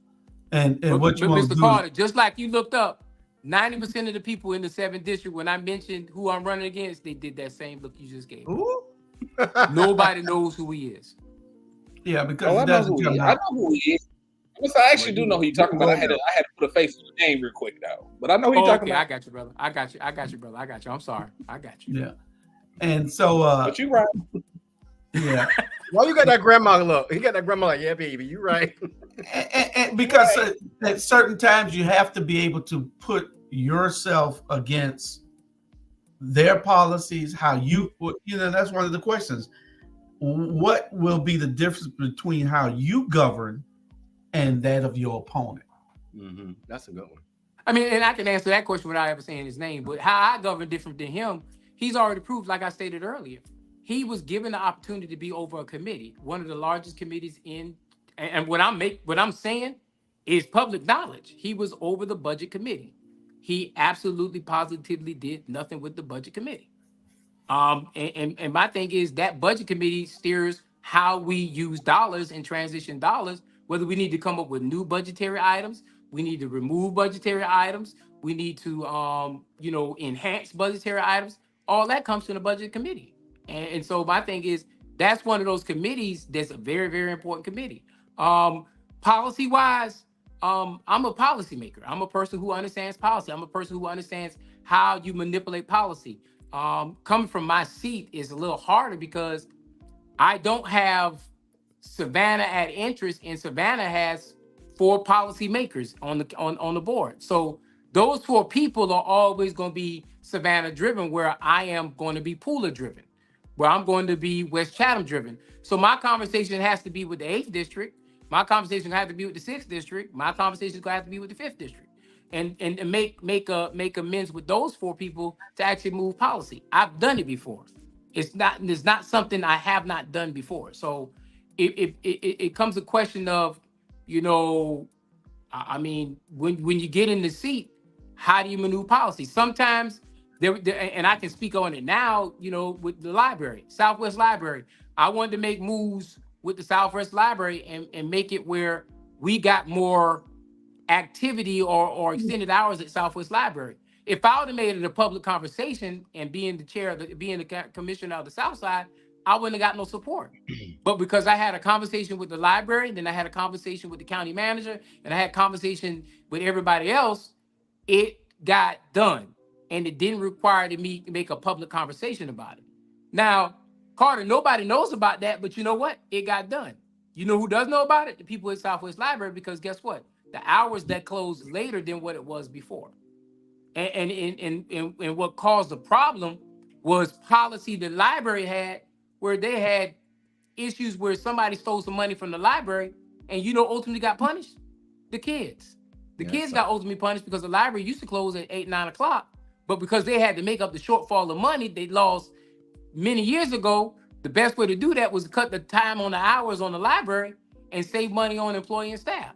Now, is that fair to kids? That's bad policy, because you didn't think about whether the kids show up or not. What I learned about the public library was public library is a safe haven for some kids. Yes. It's a place where they can't be at home. Public library is a good place for them to be at. And now if the library closes at 6 o'clock, they get out of school at 4 o'clock. It takes them 30 minutes to get to the library. They only get an hour and a half in the library. That made no sense to me. Why are we closing it at 6? But it's a policy issue. And the policy issue was driven by finances. Carter, we got to have people in play who understands how you change those narratives and make it work for us. Well, y'all quiet. Y'all what makes you feel like you're the best candidate for the job? You stated that you stated that it's all about policy, but what makes you the best candidate for the job? Hold up.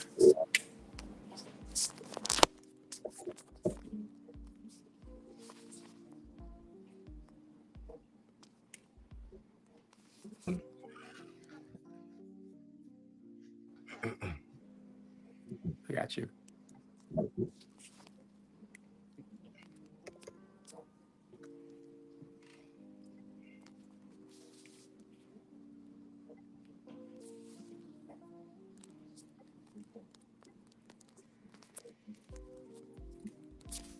Oh, wait.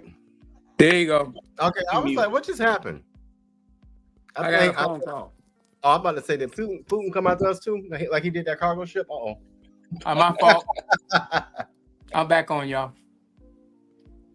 See, I keep coming for you today. Carter, I thought you was asking the question. What was your question, brother? I'm sorry. If you had to sum up I'm gonna give you three words. I can't hear you. In three words, in 3 words, what would you say makes you the best candidate for the job? I can't hear you. You can't hear him at all? Carter, I can't hear you. I think him. Can you hear us? No, I don't think he hears. I hear you, Robert. Oh, okay. Oh, he said, what are the if you were to sum it up in 3 words, what would be the 3 words you use to describe why you're the best person for this position? The experience I have as far as understanding the political stream, making sure I understand politics, relationships with the state level, federal level, and local level as far as politics is concerned, streamlining all 3 of those together to make sure that we have the right representation to actually create the right policies that meet for all people, not just some people, is my first thing. The other piece is political aptitude, making sure that we understand that I just don't. I'm not in it running as just a candidate running. I'm running because I actually have a child who actually lives in my house who is ultimately affected by that. So I actually got skin in the game when it comes to understanding this affects my household more than anything else. And the third thing would be I think that this leads us into a greater relationship because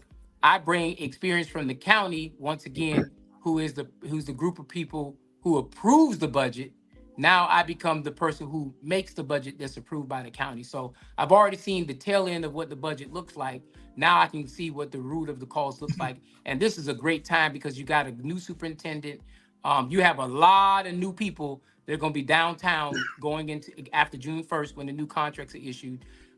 You got a lot of changes getting ready to happen. So this is a good time to actually not just make changes within the confines of within that building, but make sure we make effective change, and use that lateral movement of how the community is changing as well. What? Can you hear me? I can't hear you either, Julius. That's weird, but he can hear me. But go ahead. Yeah. Well, Probably y'all both probably got cricket. That's probably why. And me and Carlton got on T-Mobile. Oh, Jessa has. I think I got AT&T for her. Ask him. I don't know what's the technical difficulty. I don't understand. So I can't hear Julius. I try go back out and come back in. That might be what it is. Okay. Just totally go out and come in. I might be all translator today. Not today up in here. I think I go all the way out. Yeah. Oh, okay. Carlton, you showing half your face most of the time. I don't know why, because right now I'm showing most of it, but the whole thing is showing. Yeah, now it is, but it kind of end up drifting like. I don't send no comment now because I know I feel like I don't want to send a comment. Well, I haven't gonna get on you and on Charlie Brown and Bernard. Can you hear us, Jay? I can hear you now. Yeah. Okay. Next question. What are your thoughts on did I ask you this on tax money being used for private and religious schools? Well, you didn't ask it, but I mentioned it earlier. He kind of touched bases on that earlier. Oh, okay. I wanted to make sure because that's one of the questions that we had. What are the top needs for your district? Well, I mentioned that too earlier too. For the whole school district? Where was that? Okay. I got some tough ones now. You want to bypass those? No. I mean, look here, Julius. I'm gonna give you whatever answer comes. Hey, so I mean, there's no such thing as a touch point. One on our YouTube page, I see that somebody said you said that those questions were. I mean, those that what you said was researchable and public record. Do you know how your opponent voted on teacher raises? I don't know. Being honest with you, I don't. Okay. Maybe that's a person that's in the school system. They'll tell us in a minute. Do you support teacher raises, and how do you feel about the bus drivers and the cafeteria workers and the janitorial workers?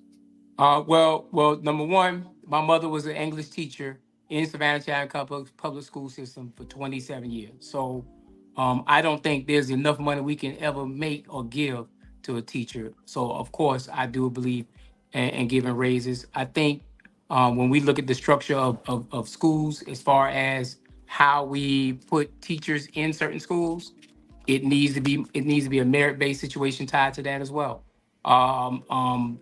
When it comes to cafeteria workers, bus drivers, Mr. Carter, I know he spoke on it earlier in reference to that how you pay those bus drivers. And I'm not saying I'm not sympathetic to that situation. It's just a matter of we have to come up with a solution, because at one point in time we had it. And I understand the economy has changed, the world has changed, and people have changed, but we still got to make sure we make those accommodations happen. So and to find that shortfall as far as that money is concerned, the money is out there. I think we just have to reevaluate our budget. I can tell you now, Julius, our budget hasn't changed much in the last 5-10 years. I can tell you that. And because it hadn't changed in the last 5-10 years, and it's had its stagnant growth where it's increased, but what we done with the extra increase has not been marginalized correctly, I guess. If and I hate saying correctly or not correctly, but you use it to the best of its ability. I think that there's room for us to actually look at these budgets and actually see if they're performing right. Uh, I remember growing up in an era where we didn't do nothing unless we had documentation to prove what we wanted resource wise. Now we just say, hey, this is what we want, and we pay for it. But then when it comes to better education for those who are the needed the most, we give every excuse in the world about why we can't get that money to those people. And the unfortunate piece about that conversation is, even on county commission, I used to argue on behalf of the lost, the left out, and the least, more than those people, those communities who had them. I mean, if you look at the 6th district and the 7th district, it's not a needy district. I mean, I actually have it where we have core groups of people who actually, if you just gave them the right information, I mean, we can have great dialogue. I mean, there are some communities that don't have that. And you have leadership who doesn't step up to the mark and provide that kind of leadership for them. But I'm not here to judge those leadership. My job is to make sure I'm the voice for the 7th district first, and then second, be the voice for those people in Chatham County. So when it comes to that narrative, that's the focal point that I have to actually respond to. And my thing is, I don't think, once again, we pay teachers nowhere near what we should be paying. But that's something we have to find the dollars and make sure we can show the increase. Okay. CRT, what's your thoughts? What is CRT? Critical race theory. I just want to make sure. Well, critical race theory come out of the school system. I mean, not the college system. So, I mean, critical race theory was just the term they used to actually quantify whether racism should or shouldn't exist in certain accolades. I personally don't believe in going to give energy to critical race theory as far as things are concerned. I think that we need to teach in February. We need to teach Black History Month. In March, we need to teach Women's Appreciation Month. We need to teach it as we do in society. We need to understand. Everybody needs to understand that we just don't need to know history of American history where George Washington put the flag in the boat. We need to learn the history of 1865. We got Emancipation Proclamation as well. So we need to know all our histories, all the way to civil rights and where we come from, because the fastest way to keep society from growing, or the fastest way to keep a core group bound by the other group, is to make sure that they don't understand, and they don't understand that they can do better, they can do right. I fight my own child in my own house. I try to say, hey man, you may not want to be an entrepreneur, but you're gonna learn how to be an entrepreneur. So when you get to that age, if you don't choose to be an entrepreneur, you can't say I didn't instill it in you. All you can say is you chose not to do it. Mm-hmm. And so it's the same conversation when we talk about critical race theory. We have to make sure that we're equal in all the conversations we're having about all the people in our society. And we also can't look at it from a national perspective, because if you look at Chatham County is 42% African American, 52% in the city of Savannah. So you have a heavy African American population.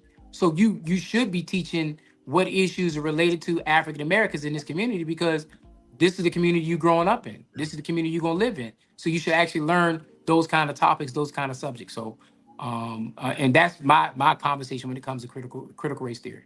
Yeah, you said something important, and I hope that parents will start doing this a little more often in our communities. Carl and I talk a lot about this, but what you talked about, and as far as working with your child, see, a lot of times people put a lot of pressure on the teachers to solve all the problems with the children, and the parents have got to be engaged at a certain level. Carl and I was talking about, he transports students, and he had 2 young children on the bus, and he said, well, what do you want to be when you grow up? And they said nothing.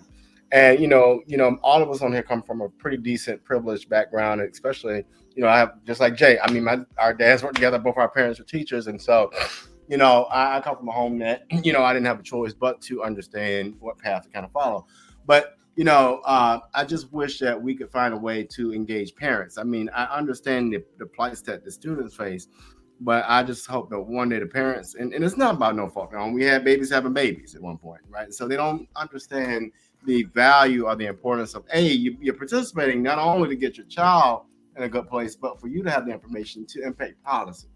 But a lot of times our Hitch Village friends and our, I'm old Savannah Fred Wessel friends and all that, they don't necessarily get that. Not applied on them, they just don't understand that pushing. So, all of that, when you're not engaged at a certain level as an adult, it impacts your child, because what happens, and I tell people this all the time, don't let these white teachers tell you about your child. That irritates my nerves. And you go put your churn on really. No, your child is probably the smartest person in the room, finished their work faster because it's smarter. And guess what? If I ain't got nothing to do, guess what I'm doing? I'm going to talk and cut the food. So, I just wanted to put that out there, because there's got to be a real conversation on how we get these parents plugged again. So do we have a youth problem or a parent problem? Both. I think you have a mixture of both. Why do we have a youth problem? If the parents check them, shouldn't it not be a youth problem if the parents are checking the kids the correct way? And Julius, me and you going to debate on this all the way off the sun, even off this thing. What I'm learning as a parent to a 10-year-old, I come at Johannes in my old school, the way my parents raised me, and it don't work. It don't work at all. But when I come up with a little bit of new school, with some of that old school with it, it works. And what I mean by that is Johannes is a visual learner.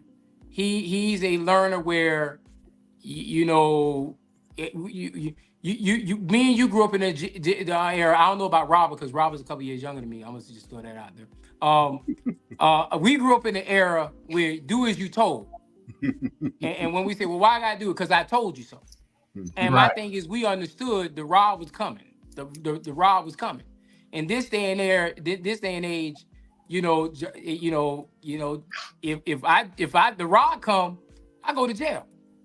And so it's a different kind of conversation, it's a different way of reaction, how you have to do it. And you still and see, God didn't say the rod was the switch off the tree. God said the rod is whatever it's going to take to discipline your child. And so to discipline my child, then I take his iPad, his cell phone, it's all his technology. I let him have it. Or I do some of that old school stuff, Julius, that you know of, without doing the cord.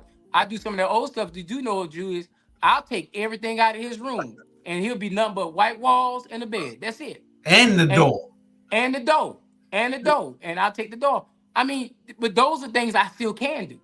Come on, knock on the door before you come in. Knock on what door? Hell out you up. What you pay rent in there? And Johannes put a note on the door the other day, and I said, hell out you. I said, where you? And so I let him go outside on the porch, and I said, hey man, see this chair right here? This is the only thing you can have. This air, right? All this air is yours. You can have all the air you want. Now you can't come back in my house until I give you give you permission to do so. But it's a different kind of generation. I mean, where I'm going at, and we gotta. And I'm not saying we gotta give the children everything, but we gotta start finding ways to meet the kids at this generation. Yeah. And at first, Julius, the old school in me do not like that conversation there, but I understand that's just the way the generation is, and I think a lot of it has to do with this too, Julius. When we came up, all the teachers that I'm gonna just say for me, every teacher at Windsor Forest, and Robert can attest to that. Every teacher at Windsor Forest, they knew my mama personally.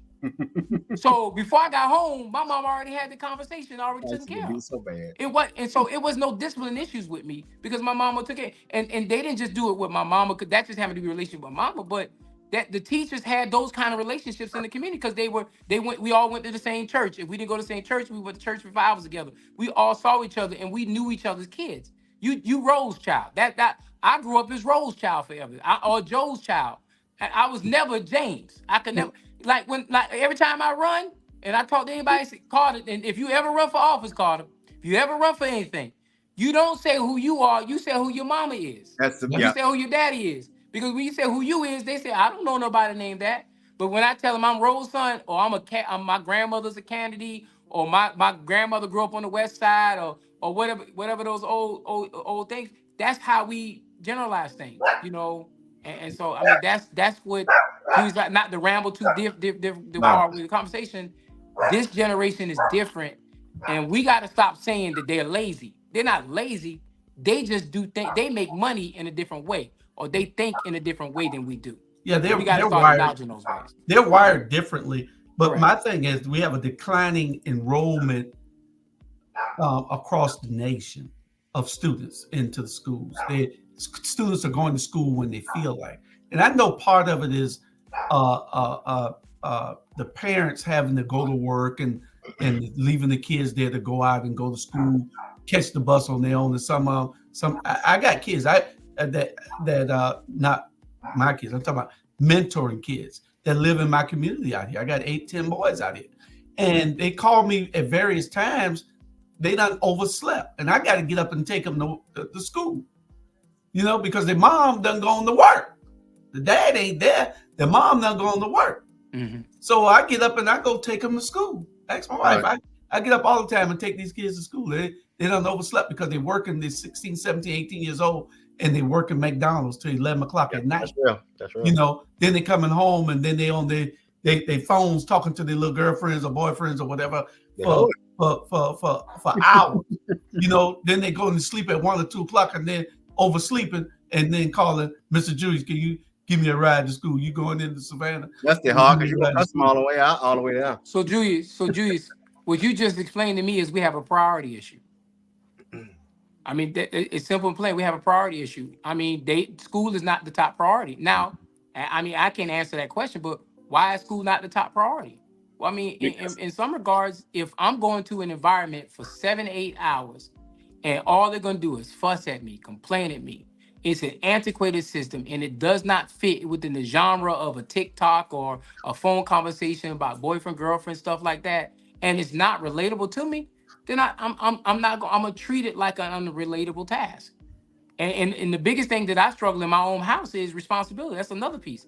If we're not teaching responsibility, as far as understanding, when I walk in the house today, I'm yelling at the top of my lungs because the clothes ain't getting washed or the dishes ain't getting washed. It's a responsibility conversation, and I say that to piggyback because I think this society is not enforcing responsibility on kids like it was enforced on me and you.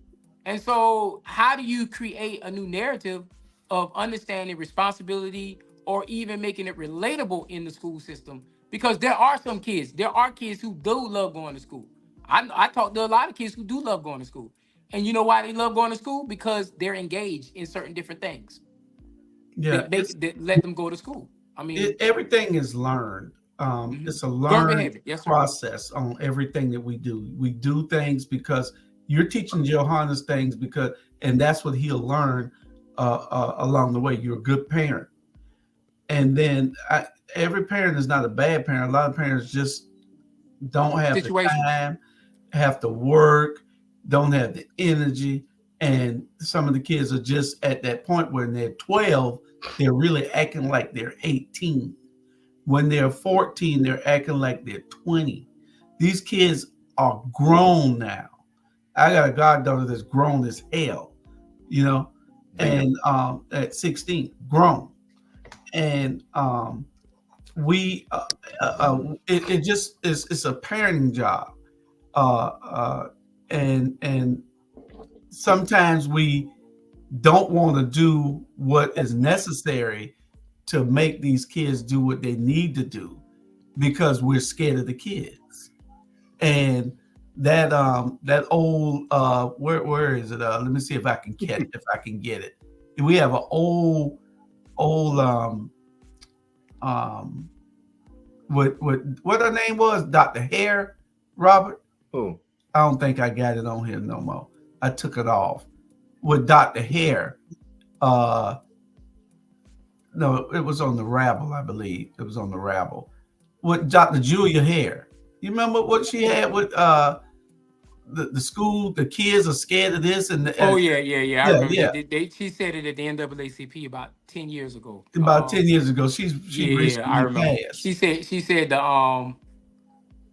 the teachers are scared of the parents, The parents, well, the teachers are scared of the principals are scared of the parents are scared of something, and ultimately speaking, and the top person is scared of the kids. Yeah. And the kids I ain't remember scared of that. no damn body. And the kids ain't scared of a damn soul. But I'm gonna tell y'all this: there are educators. Hold on, there are educators out there like, and I'm gonna give you a good one, Dr. Pat Harris. You know Pat Harris. You got teachers like that who truly are engaged, who have a presence, and who would jack all of y'all up. And so I think if we had, everybody don't have that personality. Dr. Green, Miss Green and Miss Hines, all of them. When you went to Windsor, you weren't about to be playing around acting all the fool, because them black teachers going. Don't forget Miss Davis. Miss Davis, all them Deltas. I wish you would run up on a Delta teacher, man. Please. Boy. Carter, you had something? I tell them, sure, I ain't scared of none of y'all. I said, if y'all ready, we can pull this bus over whenever we can handle this. Whenever you ready, just let me know. and Julius, I taught school. I taught school I taught at Jenkins back in 2000 when I first got here in 2006, 2007. And my thing is, Julius, I didn't have attendance problems. I didn't have issues. You know why? Because genuinely speaking, I showed I cared.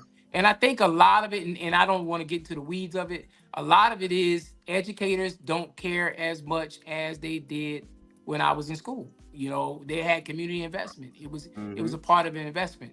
And I'm not knocking the teachers we have, and I'm not saying all teachers don't care. So I want that clear too. But it was an investment. Like I said before, that same Irene Hines who was on the board, that was my ninth grade biology teacher at Windsor Forest High School. And when you came in that class late, she clowned you. She gave you the business. And we all understood it to be caring, all to be joyful and friendly. But we all felt bad disappointing them. Yeah. Kids don't feel bad disappointing teachers nowadays. And the system has done everything to cater to the kids. Yeah. Because it's now the system. Julius, it's a system now where you ain't got to do none of your work the whole school year. In the very last week of school, you can do all these tests on the computer and you still get the same grades if you did it every single week. We're creating a system, and this is not just Chatham County, but this is the United States wide. We're creating a system that pacifies and allows kids to get away with, and then these kids become adults, and then society is affected by what we have created. The very same school you was talking about, Windsor Forest, I was speaking with somebody the other day, and they told me that how pre-pandemic, they had a 95% attendance rate for the kids, and now they have a 46% attendance rate. It's like the kids don't come to school, the parents don't care. But one thing I'll say is you are absolutely right. Teachers don't care anymore. Not like how they used to be, because I remember when I was growing up, I was scared for that teacher to call my mama, leave a message, and so my mama got that message, because I already knew what was about to transpire when I hit that door. You better say it. Baby, let me tell you something. And when I was a teacher, Carter, I did all that old school. You won't interrupt my class, I'm gonna interrupt your mama job. And I would pick my cell phone up in class and call that child mama right there in class. Well, ma'am, I'm just calling you because your child felt the need to interrupt my class, so I figure I interrupt your day at work. Man, let me tell you this. Let me tell you how well disciplined I was. Jay, just saying about your mom. Our parents being teachers. Both was the same. My mom was a teacher, so by the time I got to third grade, I was so well behaved that Miss Singleton, y'all know Shalana Singleton, her mom taught me third grade. She said, I already talked to your mama. She opened her desk. She said, this paddle right here got your name on it, and she told me I have permission to do it. That's just how well behaved I was. And then we'll come home and get told Carlton. But the kids now, when they call, they don't. You ain't got to call them. By the time you done said something to them, they done called their mama. And I'd be like, I don't care if you call your mom. He said, I gotta get out here, blood. Mama, he up here yet. I never forget. I was a child called their mom. I said something off the wall. To the child, and the child hadn't called their mom. And I was like, personally, I don't care if you call your mom. I said, your mom, we on the same page. Your mama with it, I'm with it too.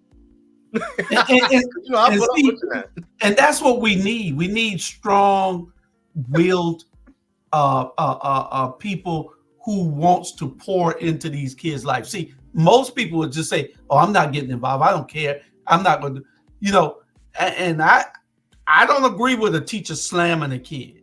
No, I don't agree with a teacher bulldogging a kid. I don't agree with it. But I don't mind a teacher whipping a kid, but I don't mind. I don't mind a teacher jacking a kid up. I don't mind. They say they don't supposed to touch them. No, sometimes you got to touch these little rascals. Yeah, well, sometimes you got to. Well, I hear you, but those are conversations that don't need to be public conversation. And no.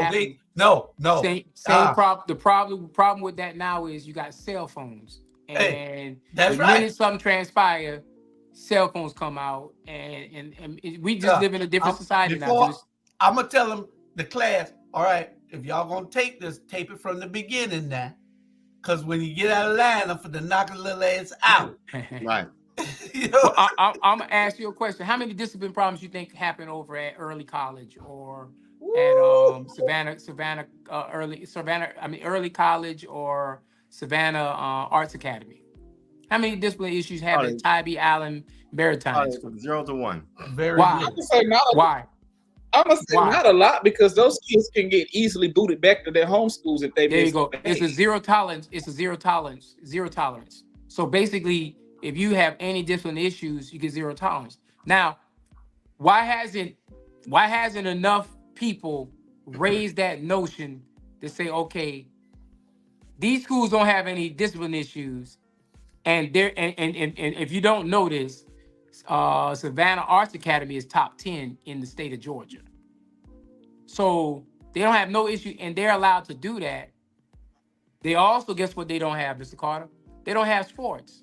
They've also took it where basketball's not over there, football's not over there. It's specific sports not over there. I wonder why those sports aren't over there versus they have lacrosse, they have other sports that are over there. Why is that? Because we as a people, POCs, usually don't participate in those sports. So it keeps us for the ones who that's the particular sport. They have to go to another school where it's predominant.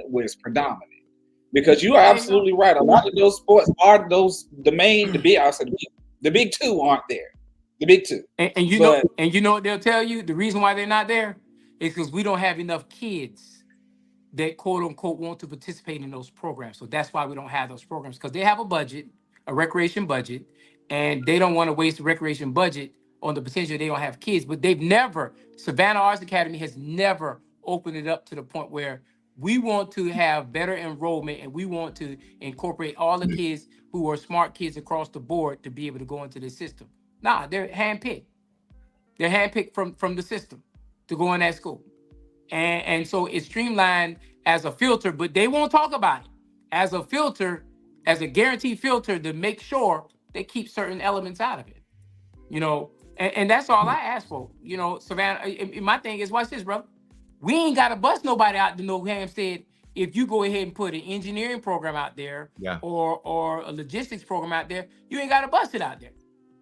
Because you got enough territory. When you build these schools in these rural parts of the county, then guess what? You build it where you can also put a tech corridor tied to it or a engineering corridor tied to it. But right now, how a system is built, if my child wants to go and be an engineer, I gotta drive him into Jenkins High School from Pooler, and that's my conversation from earlier. It's not that if that's the alleviate conversation when you don't want to do busing, then let's create programs where the IB program, Carter, the IB program, for example, you realize Division I schools only recruit IB kids, like UNC Chapel Hill or Georgia Tech. Not most of their kids are IB students. So if they're IB students, Johnson and Windsor are the only two IB schools that I know of. My child has to go across town to be able to be IB and that IB conversation. It's funny that you mentioned that because I can remember I was at a particular meeting and one of the other board members, it was like a couple of years ago, brought up the fact of, hey, we got this school here with this, and they wanted, it was about the bus, I think it was after the bus got taken away, and then they wanted to expand from moving program from just because it's located at this school, why can't we put it at this school or this school or this school, so we don't have this issue. And it was like immediately shot down because I remember at a point in time, especially like Woodville Tompkins. Woodville Tompkins was the topical school. Now, it was like they build they wanted to make another school like Woodville Tompkins because at one point in time Woodville Tompkins was top 10 schools in the nation because they had a 100% graduation rate. And they absolutely shot it down. They was like, no, we don't want to do that. This, that, and the third. It's going to do this, that, and the third. They found a absolute reason not to do that. They created a reason. They created a reason.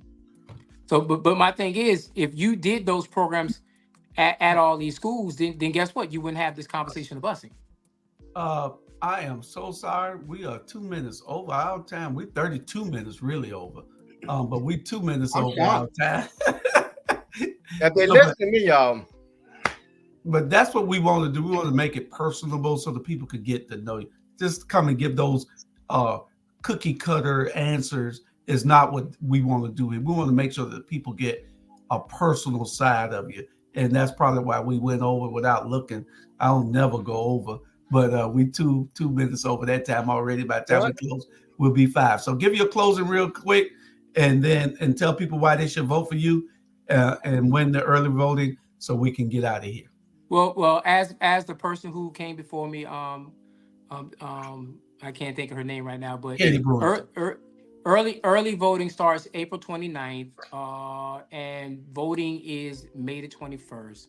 Our names will be on the ballot on everybody's ticket. There won't be any separate party tickets or anything like that. We'll be on everybody's ticket because these are nonpartisan seats. I'm running because I think we need to have a greater stance, a greater voice as far as what represents us on the school board here in the 7th District and in Chatham County. I am not running as an incumbent. The other person is watching as an incumbent, so I'm not going to say I'm running as incumbent. I am running against the incumbent. Okay, Ivan, I got you. I'm running against the incumbent. But I'm not even going to give him incumbent status because he's been missing in action for the last 8 years, as far as I'm concerned. So it's time for change. It's time for an opportunity where we have the right voice for all the people, not just some of the people. And so I'm running to make a difference. I'm running because I have a personal issue with it because I have a family member in my house, a child who I want to make sure he gets the best education. And the society that he has to live in is very important to me. And so I want that society that he lives in has a good education as well. There's a lot coming from the state and the federal side of politics that are going to affect the decisions moving forward. And so we need leadership who is not afraid to challenge with policy that's going to fit the narrative for our community. And so my name is James J. Jones. That's how my name is written on the ballot. And I am running to be the next 7th District Board of Elections, Board of Education member for Savannah Chatham County Public School System. And if you want to reach me, I have a public number, 912-228-2205. My email address is jay4chatham, CHATHAM @gmail.com. Email accessible, phone accessible. We will be having events in the near future. Our next event is May the 7th. It's planned at one of the restaurants local here. And just keep an eye on my social media page and keep up with those events. And that's all I have to say. Appreciate you giving me the opportunity, fellas, for being here on Saturday. So I'm going to take my jacket off and my shorts off, and I'm getting out there on these streets. Okay. Hope y'all caught that. We'll see y'all next week. Don't forget, tune in 6 o'clock for Pastor Smalls on Unity Political Action Committee page. And I'd say we 5 minutes over already. When it's after 2 hours, the platform shuts down. So hopefully you got that last part of it. We'll see y'all later. All right. Okay, y'all. Like this.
accurate.